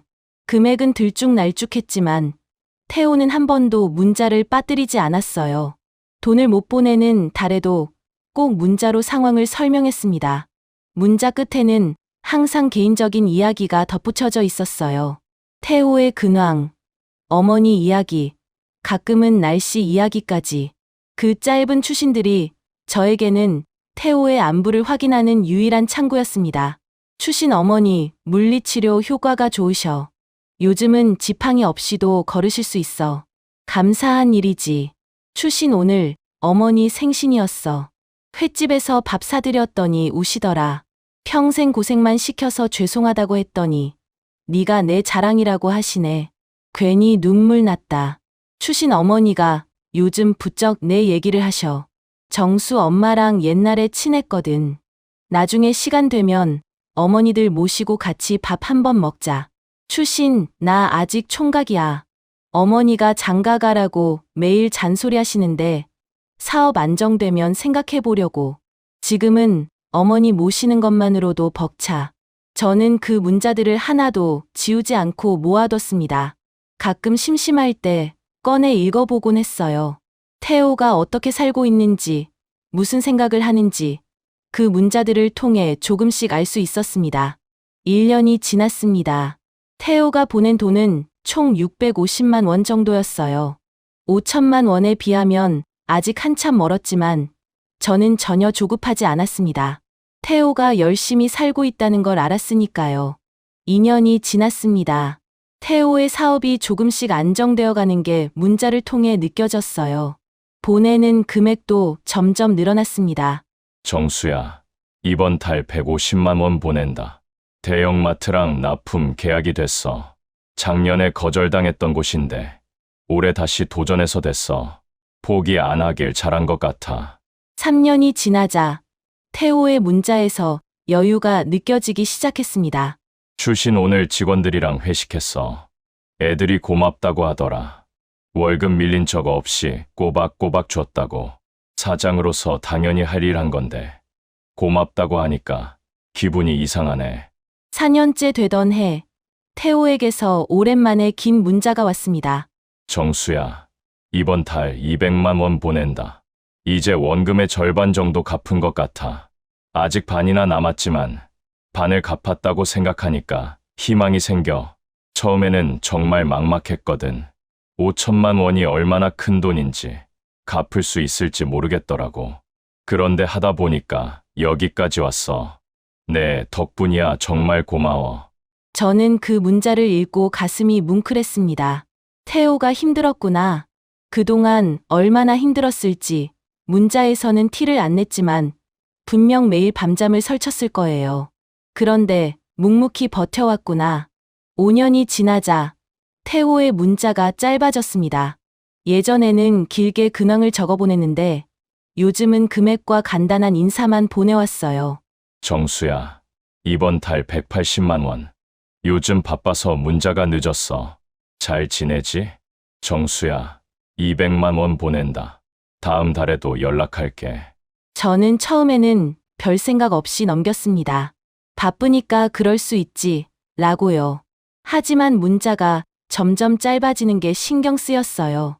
예전에는 항상 추신이 있었는데 어느 순간부터 추신이 사라졌거든요. 어머니 안부도 자신의 근황도 적지 않았습니다. 혹시 무슨 일이 있나 걱정이 되기 시작했습니다. 하지만 먼저 연락하기가 조심스러웠어요. 괜히 연락하면 독촉하는 것 같을까봐. 그러던 어느 날 오랜만에 태호에게서 긴 문자가 왔습니다. 정수야, 몇 년간 눈코 뜰 새 없이 바빴어. 그동안 별다른 말을 덧붙이지 못해. 미안해. 일이 어느 정도 안정된 후에 연락하고 싶었어. 정말 폭풍이 휘몰아치는 시간들이었거든. 다행히 일이 마무리 단계야. 너한테 매달 문자 보낼 날도 얼마 남지 않은 것 같아. 다시 제대로 연락할게. 저는 그 문자를 읽고 안도의 한숨을 내쉬었습니다. 무슨 일이 있었던 모양이지만 잘 해결된 것 같았어요. 그로부터 몇 달 후, 태호에게서 전화가 왔습니다. 문자가 아니라 전화였어요. 6년 만에 처음이었습니다. 여보세요. 정수야, 나 태호야. 태호야. 웬일이야, 전화는. 이번 달로 다 갚았어. 저는 순간 귀를 의심했습니다. 뭐? 다 갚았다고? 응, 오늘 마지막 금액 보냈어. 원금 5천만 원 다 갚았어. 저는 은행 앱을 열어 확인했습니다. 정말로 20만 원이 입금되어 있었어요. 그동안 태호가 보낸 금액을 다 합치면 정확히 5천만 원이었습니다. 야, 정말 다 갚았네. 응, 6년 걸렸다. 태호의 목소리에 감격이 묻어 있었습니다.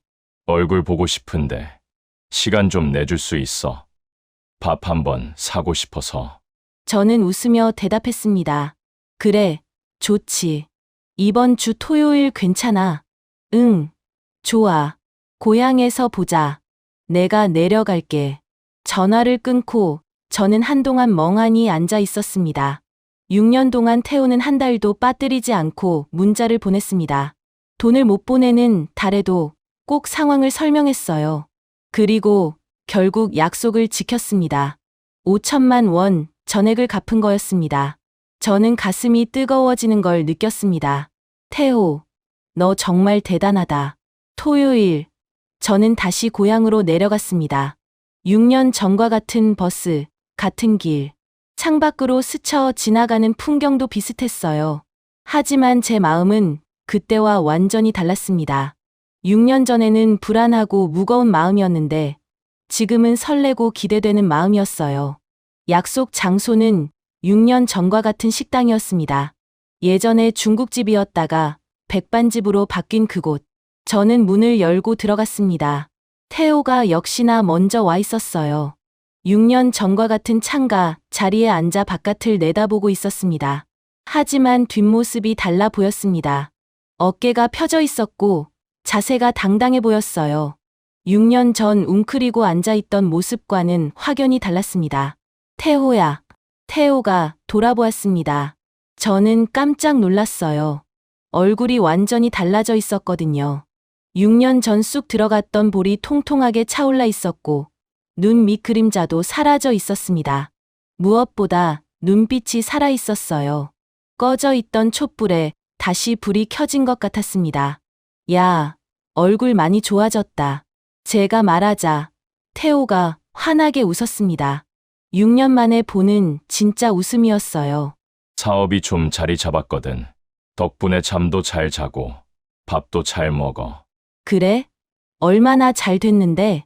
이제 직원이 5명이야. 창고도 하나 더 빌렸고. 저는 눈이 휘둥그레졌습니다. 직원이 5명. 야, 너 완전 사장님 됐네. 사장님은 무슨 그냥 열심히 한 거지. 태호가 겸손하게 웃었습니다. 우리는 밥을 시켜 먹으며 그동안 못했던 이야기를 나눴습니다. 태호는 지난 6년간 있었던 일들을 자세히 들려주었어요. 처음 2년은 정말 힘들었다고 했습니다. 빚 갚으랴, 사업 유지하랴, 어머니 챙기랴, 하루하루가 전쟁 같았대요. 솔직히 포기하고 싶을 때가 한두 번이 아니었어. 태호가 조용히 말했습니다. 그럼 뭘 보고 버텼어? 너. 나? 응, 매달 너한테 문자 보낼 때마다 정신 차렸어. 정수가 나를 믿고 5천만 원을 빌려줬는데 여기서 포기하면 안 되겠다고. 저는 괜히 쑥스러워졌습니다. 그리고 어머니 남겨두고 쓰러질 수는 없잖아. 어머니는 요즘 어떠셔? 건강하셔. 올해 86이신데 아직 정정하셔. 매일 아침 동네 한 바퀴 산책하시고. 다행이다. 오래오래 건강하셔야 할 텐데. 그러게 이제 어머니 편하게 모실 수 있어서 다행이야. 예전에는 어머니 병원비 때문에 밤잠을 못 잔 적도 많았거든. 태호가 말끝을 흐렸습니다. 그 말 속에 얼마나 많은 고생이 담겨 있는지 저는 알 것 같았어요. 밥을 다 먹고 우리는 커피를 주문했습니다. 커피를 마시며 이런저런 이야기를 나누던 중 태호가 갑자기 가방에서 뭔가를 꺼냈습니다. 봉투 하나였어요. 이거 뭐야? 저는 봉투를 받아들며 물었습니다. 열어봐. 봉투를 열었습니다. 안에는 통장이 하나 들어 있었어요. 저는 무심코 통장을 펼쳐봤습니다. 잔액란에 적힌 숫자를 보는 순간 저는 눈을 의심했습니다. 5천만 원. 이게 뭐야? 저는 어리둥절한 표정으로 태호를 바라보았습니다. 이자. 태호가 담담하게 말했습니다. 뭐? 내가 빌려준 5천만 원에 대한 이자야. 저는 통장을 내려다보았습니다. 분명히 5천만 원이라고 적혀 있었어요. 야, 이게 무슨 소리야. 이자가 원금이랑 똑같아.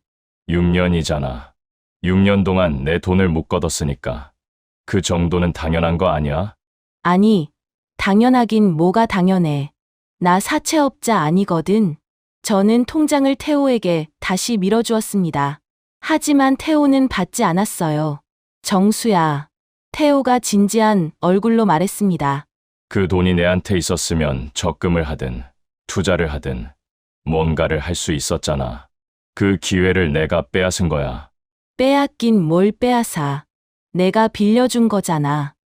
그래도 태호는 고집을 꺾지 않았습니다. 이거 안 받으면 나 평생 마음의 짐 지고 살아. 제발 받아줘.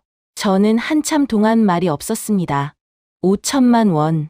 6년 전에 빌려준 돈을 다 돌려받았는데 거기에 5천만 원을 더 준다고요. 이게 말이 돼요? 저는 고개를 저었습니다. 태호야, 이건 못 받아. 왜? 너 사업 안정된 지 얼마 안 됐다며. 이 돈 있으면 사업에 더 투자하든지 해야지. 사업에 투자할 돈은 따로 있어. 이건 처음부터 너 줄 돈으로 따로 모아둔 거야. 뭐? 저는 태호를 바라보았습니다. 태호는 담담한 표정이었어요. 언제부터? 한 3년 전부터 사업이 좀 안정되면서부터 따로 적금 들었어. 원금 다 갚으면 이자로 줄 생각으로. 저는 할 말을 잃었습니다. 3년 전부터 이자를 줄 생각으로 따로 돈을 모아뒀다고요. 정수야. 태호가 말했습니다. 6년 전에 내가 5천만 원 안 빌려줬으면 난 끝이었어. 사채를 쓰거나 아니면 진짜 극단적인 생각까지 했었어. 그때 내가 손 내밀어줘서 여기까지 온 거야. 태호의 눈이 붉어졌습니다.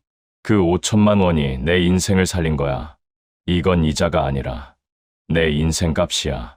저도 모르게 눈시울이 뜨거워졌습니다. 그리고 태호가 말을 이었습니다.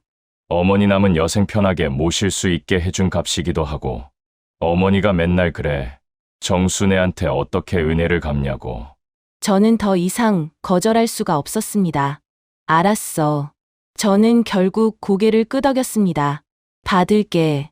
태호의 얼굴에 안도의 표정이 스쳤습니다. 고마워 받아줘서. 고맙긴 뭘. 나 이거 받으면 6년 전보다 돈이 더 많아지는 건데 이게 맞는 건가 모르겠다. 저는 피식 웃었습니다. 태호도 따라 웃었어요. 맞는 거야. 투자 수익이라고 생각해. 투자 수익. 나 투자한 적 없는데. 나한테 투자한 거잖아. 태호가 진지하게 말했습니다. 너는 6년 전에 나한테 투자한 거야. 망해가는 사업가한테 전 재산을 걸었잖아. 그게 투자 아니면 뭐야? 저는 그 말에 할 말을 잃었습니다. 태호의 말이 맞았어요. 저는 6년 전에 태호에게 투자한 거였습니다. 돈에 투자한 게 아니라 사람에게 투자한 거죠. 그리고 투자 수익률이 100%면 꽤 괜찮은 거 아니야? 태호가 웃으며 말했습니다. 야, 6년에 100%면 연 16%가 넘는 거야. 그 어떤 펀드보다 수익률 좋다.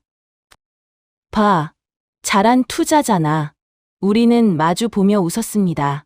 40년 전 방파제에서 웃던 것처럼요. 식당을 나온 건 저녁 무렵이었습니다. 해가 지기 시작하면서 하늘이 붉게 물들고 있었어요. 저는 문득 방파제가 보고 싶어졌습니다. 태호야, 시간 있어? 응. 왜? 방파제 가보자. 우리 어릴 때 놀던데. 태호의 얼굴에 반가움이 스쳤습니다. 좋지. 우리는 나란히 걸어서 방파제로 향했습니다. 마을은 많이 변했지만 방파제만큼은 옛날 그대로였어요. 콘크리트 블록 위에 페인트가 벗겨진 흔적, 낡은 등대, 찰랑거리는 파도 소리. 40년 전 그 모습 그대로였습니다. 우리는 방파제 끝에 나란히 앉았습니다. 눈앞에 붉은 석양이 펼쳐져 있었어요. 바다가 온통 불타는 것 같았습니다. 야, 여기 진짜 오랜만이다. 태호가 감회에 젖은 목소리로 말했습니다. 그러게. 몇 년 만이지? 한 30년 만인가? 고등학교 졸업하고는 안 온 것 같아. 우리 여기서 많이 놀았지. 라면도 끓여 먹고, 낚시도 하고. 저는 피식 웃었습니다. 낚시에서 잡은 거 뭐 있었나? 나 기억이 안 나는데. 망둥어 한 마리 잡았잖아. 기억 안 나? 아, 맞다. 그거 가져가서 내 어머니가 구워주셨지. 응. 그걸 우리 둘이 나눠 먹었어. 우리는 한참 동안 옛날 이야기를 나눴습니다. 어릴 때 있었던 일들, 학교에서 있었던 일들, 방파제에서 있었던 일들. 40년 전 기억들이 하나둘 되살아났습니다. 해가 완전히 지고 어둠이 내려앉았습니다. 바다 위로 별이 하나둘 떠오르기 시작했어요. 도시에서는 볼 수 없는 쏟아질 듯한 별들이었습니다. 정수야. 태호가 조용히 불렀습니다. 응. 40년 전에 여기서 약속했던 거 기억나? 뭐? 고깃집 차리자는 거? 아니, 그것 말고 태호가 웃으며 말했습니다. 너가 나한테 그랬잖아. 나중에 돈 많이 벌면 맨날 고기 반찬 먹자고. 저는 그 말에 웃음이 터져 나왔습니다. 아, 그거? 그때 내가 맨날 김치랑 달걀만 먹는다고 해서. 그래서 너가 약속했잖아. 나중에 고깃집 사장 되면 매일 고기 사주겠다고. 저는 고개를 끄덕였습니다. 기억나. 그 약속. 지켰네. 저는 고개를 갸웃거렸습니다. 뭐가? 나 고깃집 사장 못 됐는데. 고깃집 사장은 아니지만 나한테 5천만 원 빌려줬잖아. 그 돈 덕분에 내가 다시 일어섰고 지금은 맨날 고기 반찬 먹을 수 있게 됐어. 저는 그 말에 웃음이 나왔습니다. 야, 그렇게 따지면 그렇네. 그러니까 내가 약속 지킨 거야. 40년 전 약속. 태호가 진지하게 말했습니다. 고마워. 정수야, 진심으로. 저도 진심을 담아 대답했습니다. 나도 고마워. 약속 지켜줘서. 집으로 돌아오는 버스 안에서 저는 창밖을 바라보며 생각에 잠겼습니다. 6년 전 저는 5천만 원을 빌려줬습니다. 그리고 오늘 그 돈을 전부 돌려받았어요. 이자까지 합치면 오히려 돈이 불어났죠. 하지만 진짜 얻은 건 돈이 아니었습니다. 40년 전 잃어버렸던 친구를 다시 찾은 거였어요. 방파제에서 함께 석양을 보며 웃던 그 친구를요. 저는 주머니에서 통장을 꺼내 보았습니다. 5천만 원이 적힌 통장. 이건 단순한 이자가 아니었어요. 태호의 마음이 담긴 돈이었습니다. 집에 도착해서 아내에게 통장을 보여줬습니다. 아내는 눈이 휘둥그레졌어요. 이게 뭐예요? 태호가 준 거야. 이자래. 이자요? 5천만 원이? 아내가 믿기지 않는다는 표정으로 물었습니다. 응. 나도 처음엔 안 받으려고 했는데 태호가 고집을 꺾지 않더라. 아내는 한참 동안 통장을 내려다보았습니다. 그러더니 조용히 말했어요. 좋은 친구 뒀네요. 저는 고개를 끄덕였습니다. 응. 정말 좋은 친구야. 그날 밤 저는 침대에 누워 천장을 바라보았습니다. 6년이라는 시간이 주마등처럼 스쳐 지나갔어요.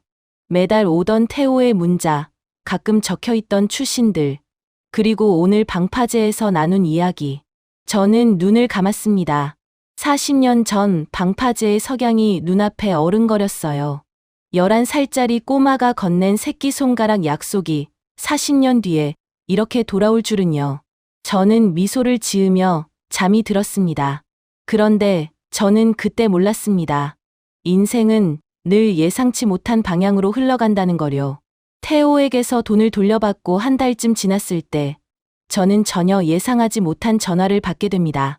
제 인생에서 가장 길고 어두운 터널의 시작을 알리는 전화를요. 그 전화가 온 건 평범한 화요일 오후였습니다. 신협에서 대출 서류를 검토하고 있던 중이었어요. 핸드폰이 울렸는데 화면에 아내라고 떠 있었습니다. 평소 같으면 퇴근 후에 연락하는 아내가 근무 시간에 전화를 한 거예요. 이상하다 싶어 받았습니다. 여보, 무슨 일이야? 수화기 너머로 아내의 울먹이는 목소리가 들려왔습니다. 여보, 준혁이가 심장이 쿵 내려앉았습니다. 준혁이가 왜? 사고가 났대요. 교통사고. 그 순간 세상이 멈춘 것 같았습니다. 저는 서류를 내팽개치고 병원으로 달려갔습니다. 서울에 있는 대학병원 응급실. 차로 2시간이 넘게 걸리는 거리였지만 어떻게 운전했는지 기억이 나지 않아요. 정신을 차려보니 병원 주차장에 도착해 있었습니다. 응급실로 뛰어들어가니 아내가 복도에 서 있었습니다. 얼굴이 창백했고 눈이 퉁퉁 부어 있었어요. 준혁이 어디 있어? 수술실이에요. 아직 수술 중이래요. 아내가 울먹이며 말했습니다. 대체 무슨 일이야? 아내가 더듬더듬 설명했습니다.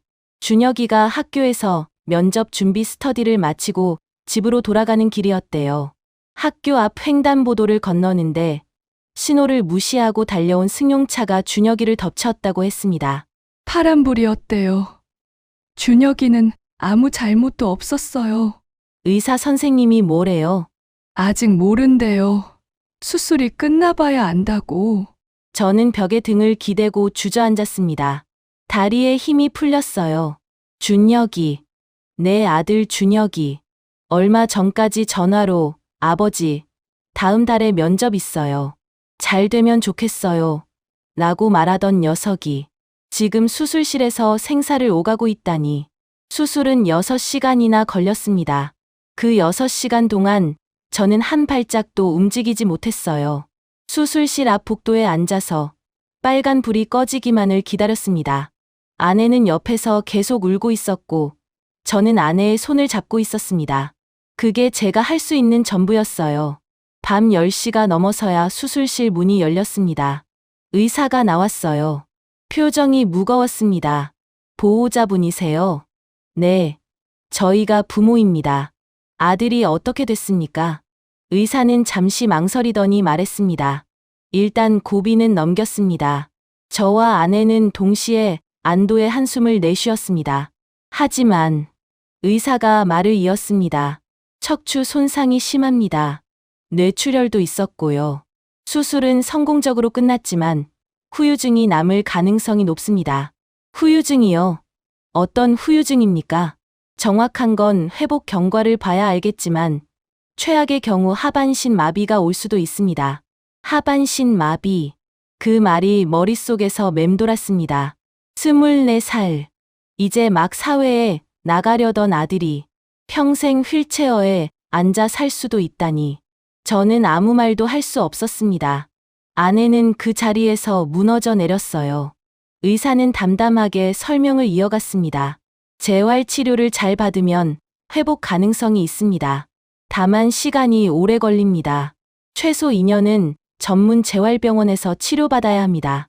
2년이요? 네. 그리고 솔직히 말씀드리면 비용이 만만치 않습니다. 저는 이미 예감하고 있었습니다. 얼마나 듭니까? 재활치료비, 간병비, 특수장비 비용까지 합치면 억 단위는 각오하셔야 합니다. 억 단위. 순간 머리가 멍해졌습니다. 하지만 그래도 희망은 있었어요. 가해자가 있으니까요. 보험 처리가 되면 어떻게든 해결될 거라고 생각했습니다. 며칠 후 경찰에게서 연락이 왔습니다. 가해자에 대한 조사 결과를 알려주더군요. 저는 당연히 보험 처리 절차를 물어볼 생각이었습니다. 그런데 경찰의 말은 예상과 완전히 달랐어요. 가해자 차량이 자동차 보험 미가입 상태였습니다. 네? 무보험이요? 가해자가 경제적으로 어려운 상황이라 보험료를 몇 달째 내지 못해서 계약이 해지된 상태였습니다. 저는 눈앞이 캄캄해졌습니다. 그러면 치료비는요? 보상은 어떻게 받습니까?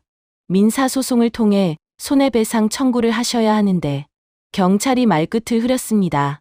가해자가 2년 전에 사업 실패로 파산 신청을 한 상태입니다.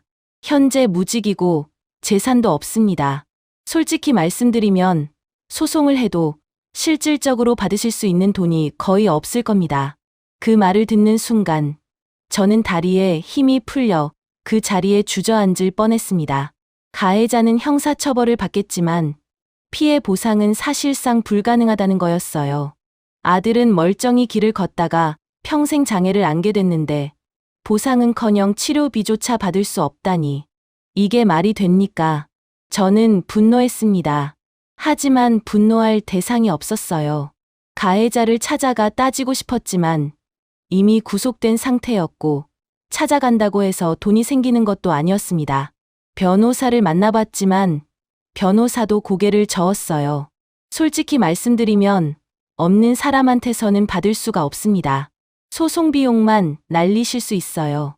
정부 지원금도 알아봤습니다. 하지만 턱없이 부족했어요. 재활치료비의 일부만 지원될 뿐 나머지는 전부 본인 부담이었습니다. 막막했습니다. 아들을 살릴 수 있는데 돈이 없어서 못 살린다. 억울하고 분한데 어디에 하소연할 곳도 없었습니다. 아내는 매일 울었고 저는 잠을 이룰 수 없었습니다. 천장을 바라보며 이런저런 계산을 해봐도 답이 나오지 않았어요. 태호에게 받은 5천만 원이 있었지만 억 단위에는 턱없이 부족했습니다. 은행 대출도 한계가 있었고 친척들에게 손을 벌려도 모이는 돈은 얼마 되지 않았어요. 준혁이 사고가 난 지 열흘쯤 됐을 때였습니다. 저녁에 병원에서 집으로 돌아와 거실에 멍하니 앉아 있는데 핸드폰이 울렸습니다. 태호였어요. 저는 잠시 망설였습니다. 지금 이 상황에서 태호랑 통화할 기분이 아니었거든요. 하지만 받지 않으면 또 걱정할 것 같아서 받았습니다. 여보세요. 정수야, 나 태호야. 잘 지내? 응, 잘 지내. 제 목소리가 평소와 다르다는 걸 태호가 눈치챘나 봅니다. 무슨 일 있어? 목소리가 이상해. 아니, 별일 없어. 정수야, 나랑 40년 넘게 친구했잖아. 내가 거짓말하는 거 다 알아. 무슨 일이야? 저는 한참 동안 말이 없었습니다. 결국 저는 입을 열었습니다. 태호야, 준혁이가 사고 났어. 저는 그동안 있었던 일을 다 털어놓았습니다. 횡단보도 사고, 척추 손상, 재활치료가 필요하다는 것, 그리고 가해자가 무보험에 재산도 없어서 보상을 받을 수 없다는 것까지. 태호는 끝까지 조용히 들었습니다. 그리고 말했어요. 정수야, 내일 서울 갈게. 병원이 어디야? 아니, 올 필요 없어. 그냥 내 목소리 듣고 싶어서 받은 거야. 아니, 가야 해. 병원 이름 알려줘. 태호는 고집을 꺾지 않았습니다. 다음 날 저녁, 태호가 정말로 병원에 왔습니다. 저는 병원 로비에서 태호를 맞이했습니다. 야, 진짜 왔네. 당연히 와야지. 태호가 저를 끌어안았습니다. 준혁이는 어때? 의식은 돌아왔어. 근데 다리가 안 움직인대. 재활치료 오래 받아야 한다고. 가해자 쪽에서는? 저는 한숨을 내쉬었습니다. 무보험이야. 그것도 파산한 사람이라 재산이 없대. 소송에도 받을 돈이 없어. 태호의 얼굴이 굳어졌습니다. 그럼 치료비는? 그게 문제야. 억 단위가 드는데 어디서 그 돈을 구해. 저는 쓰게 웃었습니다. 병실을 나와서 저는 태호와 병원 옥상으로 올라갔습니다. 차가운 밤바람이 얼굴을 스쳤어요. 태호가 먼저 입을 열었습니다. 정수야, 내가 낼게. 뭘? 재활치료비, 간병비 전부 다. 저는 태호를 바라보았습니다. 야, 무슨 소리야. 그게 얼마인데.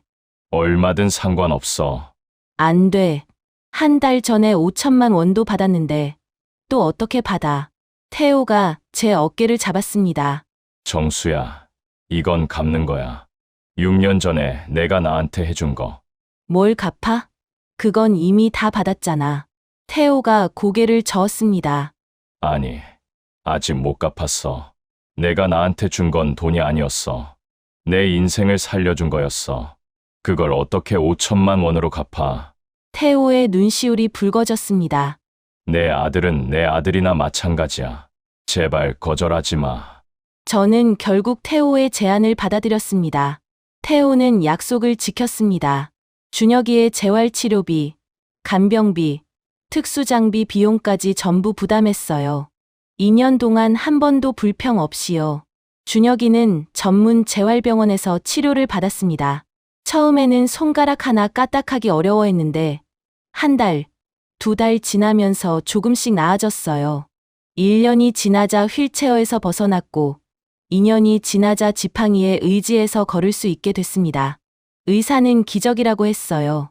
하지만 저는 알고 있었습니다. 기적이 아니라 태호 덕분이라는 거요. 지금 저는 예순을 바라보고 있습니다. 신협에서 은퇴하고 아내와 함께 조용한 시골에서 살고 있어요. 작은 텃밭에 상추, 고추, 토마토를 심어 가꾸고 있습니다. 준혁이는 완전히 회복했습니다. 재활병원에서 만난 물리치료사와 결혼해서 지금은 아이도 하나 있어요. 태호는 여전히 여수에서 사업을 하고 있습니다. 아직 결혼은 안 했지만 어머니 모시고 행복하게 살고 있다고 합니다. 우리는 한 달에 한 번씩 만납니다. 만나면 막걸리 한잔하면서 옛날 이야기를 나눠요. 야, 우리 그때 횟집 차리자고 했었지? 그래, 네가 생선 뜨고 내가 계산한다고 했잖아. 이제 둘 다 늙어서 생선도 못 뜨겠다. 그래도 괜찮아. 이렇게 같이 술 마시면 되지 뭐. 저는 가끔 생각합니다. 6년 전 제가 태호에게 빌려준 건 5천만 원이 아니었어요. 40년 우정을 되찾은 거였습니다. 그리고 그 우정은 제 아들의 생명으로 돌아왔습니다. 세상에는 누구의 잘못도 아닌 불행이 있습니다. 멀쩡히 길을 걷다가 인생이 바뀌기도 하고 믿었던 사람에게 배신당해 모든 것을 잃기도 하죠. 그럴 때 손 내밀어주는 사람이 있다면 그게 진짜 친구입니다. 오래된 친구에게 연락해보세요. 먼저 손 내밀면 분명 좋은 일이 생길 거예요. 제 이야기는 여기까지입니다. 들어주셔서 감사합니다.